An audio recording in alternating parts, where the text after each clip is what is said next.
Is there questions in our universe? It's not that God doesn't want to answer, it's because there is no answer to this question.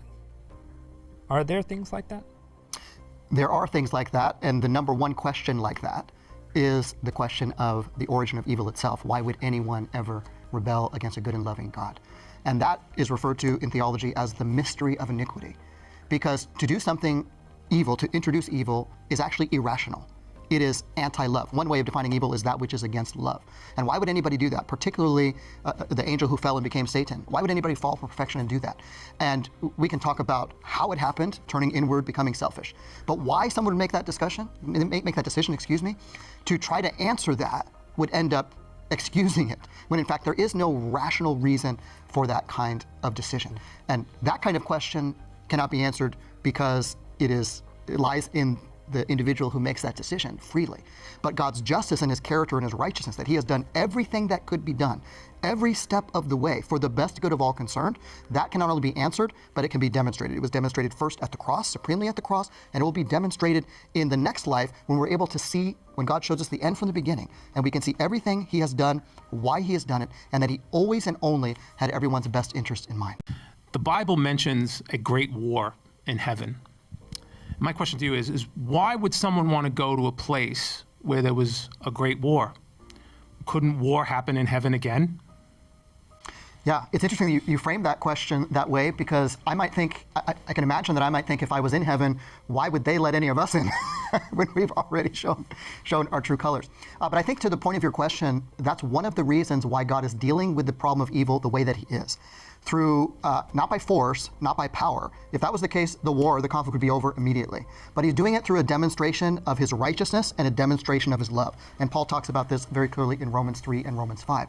And the way God does this supremely through the cross and beyond, showing that God truly is love and God truly is good, actually defeats all of the allegations against God's character, the questions that were referred to earlier that were raised about his justice. All of these are answered in a way that will eventually satisfy everyone, so that every knee will bow and every tongue will confess that Christ is Lord, and everyone will recognize that God is righteous and just. And this demonstration through the plan of redemption, supremely through the cross, effectively inoculates the universe so that everyone sees just how evil sin is, and no one will ever want it to rise again, and it never will rise again. And we can be sure of that, at least to the extent that we have faith in the Bible, which I do, because the Bible promises that sin will never rise again. And God can know this with certainty because he knows the end from the beginning. So from a human vantage point, it looks like, oh, maybe this could be a repeating cycle. But God promises us in his infinite wisdom that it will not rise again, and he has done everything that is necessary to effectively inoculate the universe from this ever taking place again. So that this controversy will be ended once and for all, not through force, but ultimately through love and righteousness. What you're presenting is really fascinating, because it seems like the dilemma of God is, how do you secure the universe from another rebellion, another planet Earth, another insurrection from happening without violating the choices of his creatures? And what you're describing right here is God's primary objective is to secure the universe and preserve freedom of choice in that very process.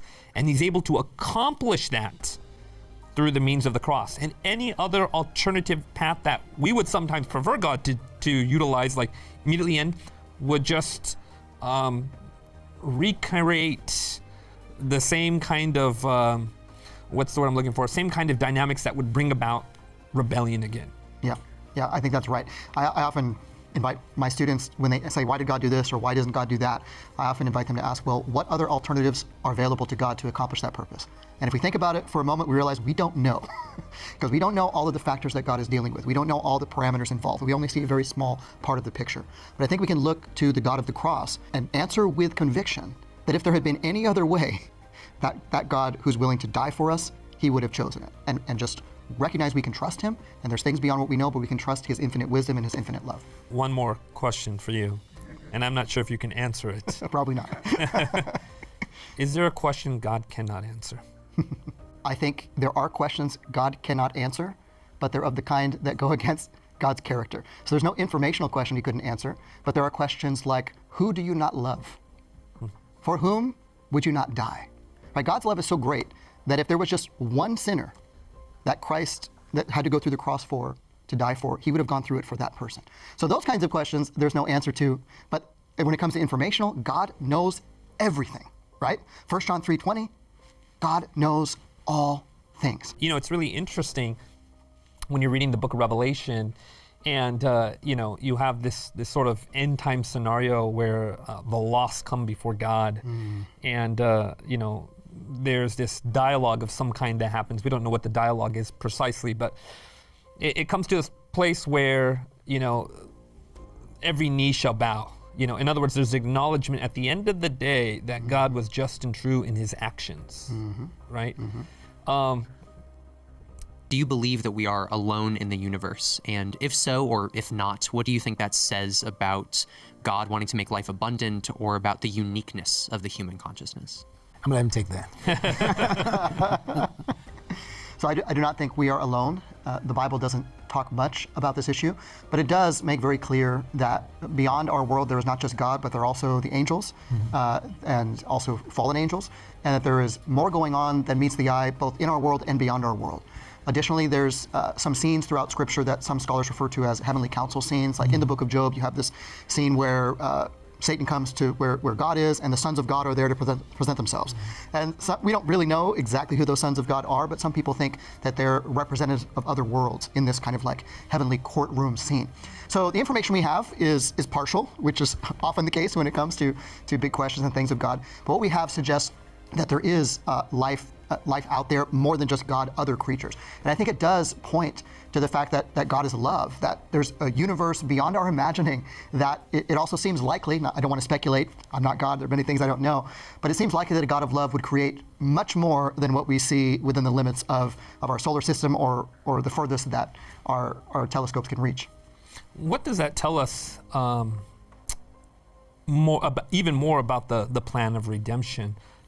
Does the fact that we live in a bigger universe in some way diminish the plan of redemption, or does it enhance the bigger picture and the moves that are made within the plan of redemption?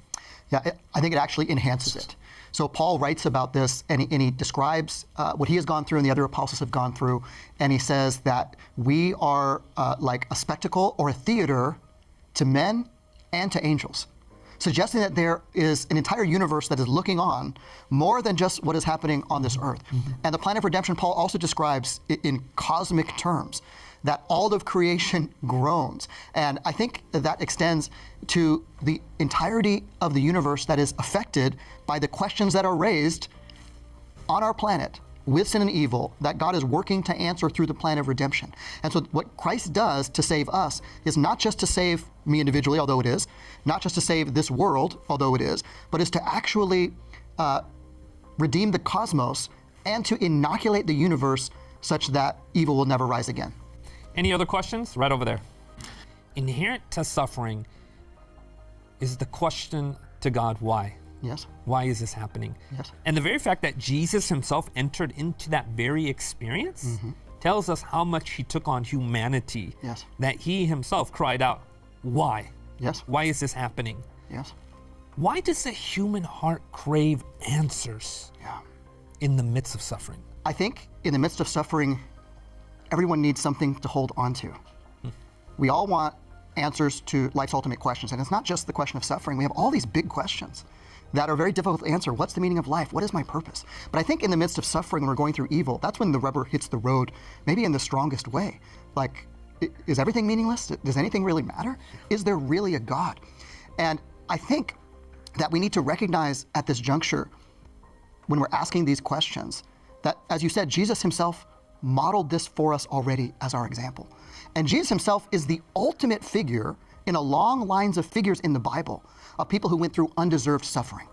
And one of the greatest examples is Job. He goes through all of this undeserved suffering, so much that he cries out to God and questions God and says, God, you've been cruel to me. I wish I was never born. And finally, at the end of the book, a number of events happen, but he has a conversation with God. And God doesn't scold him. God says that Job did not, he says of Job's friends, they spoke what was not right of me, because they all said, oh, this must be happening to you, Job, because you deserve it, because you've done something wrong. You've done something that God is judging you for. Job knew that wasn't the answer. He hadn't done anything to deserve this. And at the end, God says they had spoken what was not right of him. of God. But he doesn't say the same thing of Job. But what he does say to Job is he says, who are you? Right? Were you there when I created the world? Who is this in Job 38? God says, who is this who darkens counsel with words without knowledge? And in one translation of that verse, it says, why do you talk so much when you know so little? And in that encounter, Job recognizes how little he knows. And he actually says, I spoke of things that I did not understand, things too wonderful for me.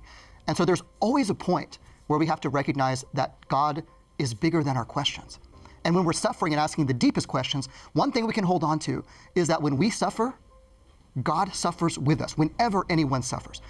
When my son, he was 5 at the time, he broke his arm, I would have rather broken my arm. And I think he recovered from that sooner than my wife and I did, not just physically, but emotionally. But it's even more so with God, because all of us are God's children, and he loves us more than we can possibly imagine. And whenever we suffer, he suffers with us. And when it seems like God is the farthest from us, he's actually the closest to us. And in the end, in the new earth, we will be able to see that, see the end from the beginning, and recognize God was with us, just as he was with Christ on the cross.